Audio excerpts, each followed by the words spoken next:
Welcome back to the Amateur Retriever Podcast. Mike Hurd, your host of the Amateur Retriever Podcast. Last day of February 2025. Weather is finally warming up and not all the snow is gone, and I'm still itching to get out to get some early season training in before trying to run some events this spring and this fall. But today's topic is going to focus in on American Kennel Club hunt tests, and I'm going to bring it all the way down to the first level, and that's junior. So this discussion is going to be short. It's going to be 10 things I like, 10 things I don't like about the junior hunt test, and some recommendations for you to be more successful at running the junior in the upcoming season. So let's take a look at the 10 things I like about junior hunt tests. Number one, it's great for new handlers, right? It's the place to start. It's the place to have fun. It's supposed to be fun, enjoyable. Get in there and have a fantastic time. You get to see your dog's natural abilities. Its excitement is just contagious. Everyone's smiling and happy and loving the fact that they're watching your dog, they're watching their dog, and they're watching your dog, and they're just having a great time overall. You get to keep your dog in shape, and this is the off season for most of you, and you want to get them in shape and keep their mind crisp and get them ready for the upcoming hunting season. And you get to learn the hunt test game. You get to learn the rules of in and out things, and everyone's going to give you recommendations and be very forthcoming on information. You get to see your strengths and weaknesses in your dog and what they're good at, what they need more help with, etc. And you get to learn from other handlers and judges, especially judges. They'll be very forthcoming on things they like and don't like, what they see in your dog. You get to learn to deal with nerves. A lot of folks get incredibly nervous, either excitement and nervous, and boy, they can actually get physically ill because they're so nervous. But this is meant to be a simple thing. It's just 2 land and 2 water singles. Singles, that's it. It's just a marking venue. This is a very, very basic hunt test environment. So you'll typically run either a land series and have callbacks, and then a water series, and sometimes, depending on grounds and timing and interfering with other stakes, they may start with water first and then move to land. But typically, it's 2 land singles. They'll have callbacks. They'll call your dog back if they want to see it again for the water series, and then they'll move into the 2 water marks. Read the rules, know the rules. This is an easy thing to do. Just download it off the AKC website. It's a PDF, and you can print it out, and you can bring it with you when you come to the hunt test. Now, 10 things I do not like about junior hunt tests. And there may be some varying opinions, and I welcome those comments down below. But for me, I see a lot of bad habits at the junior level. Again, you're learning the game, and part of the learning can be learning bad habits. And sometimes learning these bad habits can take years to fix. So it's one of the reasons you don't see a lot of professionals running at the junior level, because they don't want to create bad habits. They want to be running at the master level, and you're setting your goal way too low if you just want a junior ribbon and that's it. You need to set your goals a lot higher to try and get the master title, the top tier of the AKC hunt test game. So bad habits, it usually means poor training, but you may not know what poor training is, or you may not know what the bad habits are. But I'll tell you, people are going to tell you expectations of handlers, and some handlers have incredible egos. Those A-type personalities can't handle not getting a ribbon or being dropped, and they'll get upset, and off they go, squealing the tires in the parking lot, and they zoom out off the grounds. Check your ego at the door. This is supposed to be a fun thing. Sometimes your dog will pass, sometimes your dog won't pass. You have to have an open mind. You have to figure out why. You have to get better at training and improving your dog. Most of the time, it's because the handlers don't know and understand the rules, and you need to be very proficient at the rules. Dogs have poor bird handling. You see this all the time at every junior I've ever gone to. Dogs are spitting out the birds at the handler's feet. They have to deliver to hand. They have to pick up the bird and put it in your hand. You need to work on that. You need to be better at doing that thing, because it could get you dropped. Don't have ribbon blindness. Don't be so focused on getting a ribbon running weekend after weekend after weekend after weekend, because that's going to create bad habits that could take years to fix. Don't get so focused on ribbon blindness. Handler's dress code. You see this a lot at a junior levels. Read the rule book. Dark or camo clothing. Don't walk up there in a white t-shirt and a white baseball hat, a pink shirt, a yellow shirt. Don't have any bright colors. You're supposed to be simulating you're at an actual hunt, and you need to have dark clothing or camo on. Dog excitement at the hunt test environment, dogs get incredibly excited and they're out of control. And that really can show during a junior hunt test. And it's one of the things that you could get dropped for if your dog's just completely out of control, not listening to you. Um, you need to check that control. And again, you don't want to teach them bad habits. So those are the things I don't like about the junior level. But let's give you some recommendations on how to be successful at the junior level if you're planning on trying to get a junior title. Number one, train at a higher level.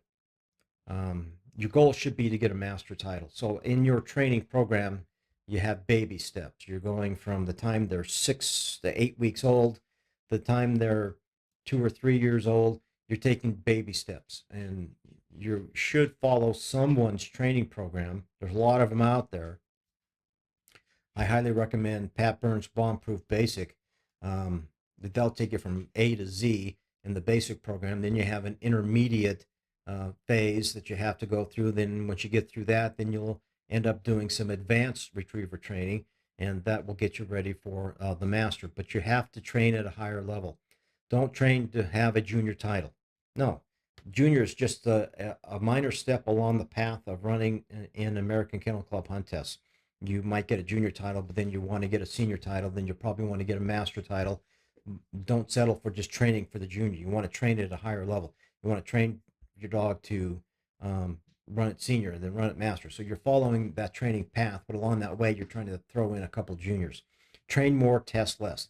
Don't go after weekend after weekend after weekend after weekend trying to get those four or five junior passes to get a title. I would run one, have a couple of weeks off training, and then run another, then have a couple of weeks off, and then do more training, and then have a couple of weeks off, and then I'm doing more training. Just gradually get that junior title along the way. A lot of people don't do that because there's a lot of double headers. There's in my area, again, we kind of stack our weekends hunt tests in early June, mid-June, and late June because that's the best weather time for it. But try and find other venues in your region and try and spread out those events that you go to. You'll be a lot more successful, and that way you'll avoid learning bad habits. Again, going through a basic program. That's step one. You have to have a great foundation in basic training. Learning to walk at heel, learning to sit on a command, learning to sit on a sit whistle, learning to get in and out holding blinds, learning to walk to the line, learning to be a good citizen, learning how to deliver birds, go through force fetch program, learning swim by, for example, how to get in and out of water. There's a lot of little baby steps in there that you need to go through before even attempting to go to a junior hunt test because you're going to lay a good foundation of training knowledge, and that's going to teach good habits that should spill over into the hunt test game. Try and train in groups as much as possible. That is a must. You need to kind of simulate that hunt test environment, all the excitement. Everyone's excited and at your training group, you got the dogs barking, people running around talking. You're bringing your dog in and out of your vehicle. You're walking up to the line, for example, and again, try and simulate that. If you don't have an amateur training group, try and get in with a professional nearby. But as much as possible, you need to train in groups to simulate that hunt test environment. You need solid mechanics. Kind of goes back to the basic training program, but solid mechanics, line manners. They should be good citizens walking to the line. They need to sit when you tell them to when they bring them up the line. At the junior, you can walk up with a dog with a flat buckle collar and a lead on, which is fine, but they should walk nice and easy with you on your side until you tell them to sit on the line. You take the lead off, but you still have the flat buckle collar on, so you can put your hand underneath their collar and just hold them steady and signal for the mark to go off. But they cannot stand up with their feet high up in the air and they're wiggling around because you're holding them, trying to keep them steady. No, they have to have good habits. When you walk up there, you should be able to just barely hold on to that collar. The mark goes off. The judge gives you a number. You let go. Say the dog's name. Just pause for a second or two. Say the dog's name. Make it sit there for just a second or two. And again, have good bird handling. Should be very gentle with the birds. Should deliver to hand. Should come to heel and deliver to hand. Again, you got to teach those good training habits. Solid water mechanics. Dogs should not run around the pond. They should have gone through swim by, cheating singles, how to cut a corner of a pond. They should have that training in their brain before I would go and run a junior hunt test. You should have some basic handling mechanics. For example, they will shoot a flyer at the junior level.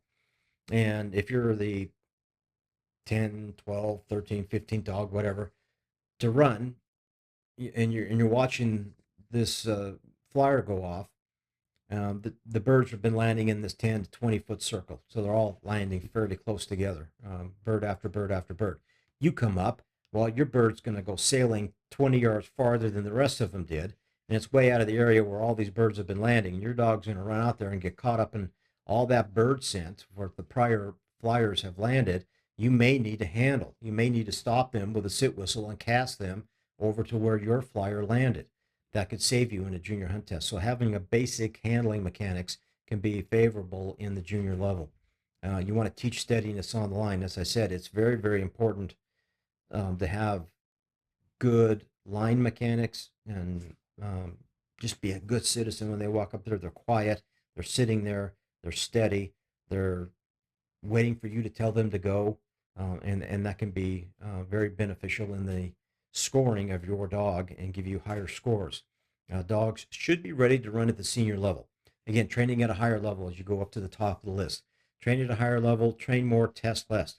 If your dog is ready to run a senior, it should easily go down to the junior and just smoke any junior test the judge throws at you. It's going to look impressive. It's going to look incredible running at the junior level. And then when I get ready to run senior, my dog should be ready to run at a master level. When I get ready to run a master, my dog probably has quite a bit of qualifying field trial training in it. And again, I'm training at a slightly higher level. My recommendations. These are the things that you should take seriously, and it's going to get you great results to pass. And I'm telling you, people are going to note your name and your dog in their little book saying, wow, that dog looked really good this weekend. And boy, 2 weekends ago, I saw it and it looked really good there too. And you're going to get recognized, and it's going to feel good and it's going to look good, and you're going to have a lot more fun. So take these steps to heart. These are my recommendations, and you should succeed.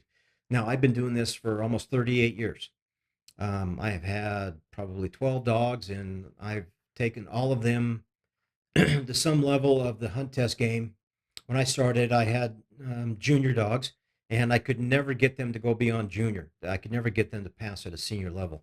And I was a new one to the sport. So it took a while, and it took a lot of advice and a lot of training. And I ended up training with a professional who mentored me, and I learned a lot from my mentor, Bill Totten. My personal experience, I have two young dogs right now. One has just turned 2 a couple days ago, and one is a year and a half. I will not run them in the junior at all. That's not my goal. My goal is to have a master level dog. These are my goals. These may not be your goals, but these are my recommendations. If your goal is to have a master level dog to run at the Master National, to run at the Master Amateur Invitational, to have a Master Hunter title, to get into the Hall of Fame of any of the Master Nationals and Master Amateurs,